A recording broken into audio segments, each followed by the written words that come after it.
Like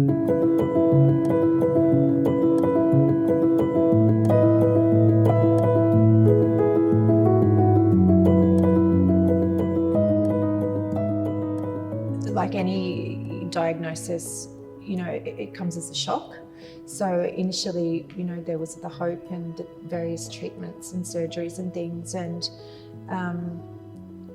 my mum was very stoic and a fighter. So it came to a point where there was nothing else that they could do for her, and Mum had enough by that stage. The chemo made her very, very sick. So it was more for Mum, it was more about quality of the life she had left rather than the quantity, which was initially what she was hoping to achieve.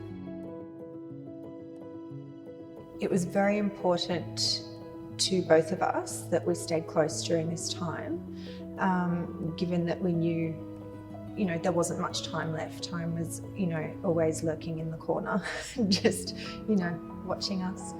And we just really took joy in the normality of life and the daily routine. So I'm a single parent. My mum was very active with me and helping me with my 3 children.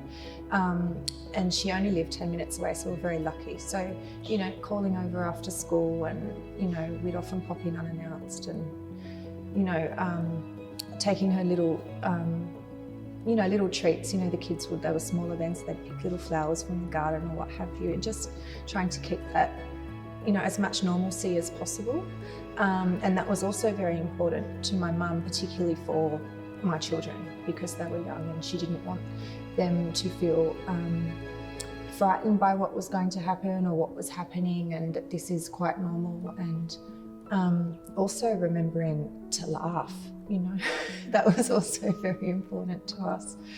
So, little jokes, and she kept her sense of humour right till the end, and she had a wicked sense of humour. So all of those things were very important to us. We were always, great communicators with each other, so none of that stopped. And even towards the end, when she was resting a lot more, and there were times where she'd slept for longer than 24 hours, and I kept, like a newborn, you kept checking that they're breathing and things. I was doing that at one point, and then she just woke up the next morning and was like, well, hello, how long have you been here? And still maintaining that sense of humour. So when she got discharged from the hospital, I took my oldest child with us, and it was I've got the footage of it on my phone, and it was actually a very happy time because she'd been in there for 4 weeks and she just wanted to go home so badly. But we did know why we were going home, like we were taking her home to die. So it was very bittersweet, but also something that I felt like it was a gift, and the last thing and gift that we could do for her. And it was very important for me because, and humbling because, she'd given me the gift of life, and I wanted to do this for her. So as a Violet Guide, when I'm speaking to people who are struggling with ways to balance caring and maintaining that intimate connection that they had with their loved one, on top of everyday life and everything, because life doesn't stop, it's just the little things.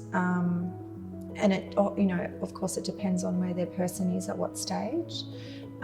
If they're still, can get in and out of the car, maybe just taking them for a little drive, if they love the beach, drive past the beach, things like that. But at the later stages, and if they start to lose their cognitive abilities and they get very lethargic, the last thing to go is their hearing for their breath. So if, playing music, reading to them, holding their hand, touching, little gentle massaging, just rubbing, just knowing that there is someone there with them. And I think that makes a difference for the person, for their loved one at the end, but also for the people that are caring for them, because there is still so much that you can do.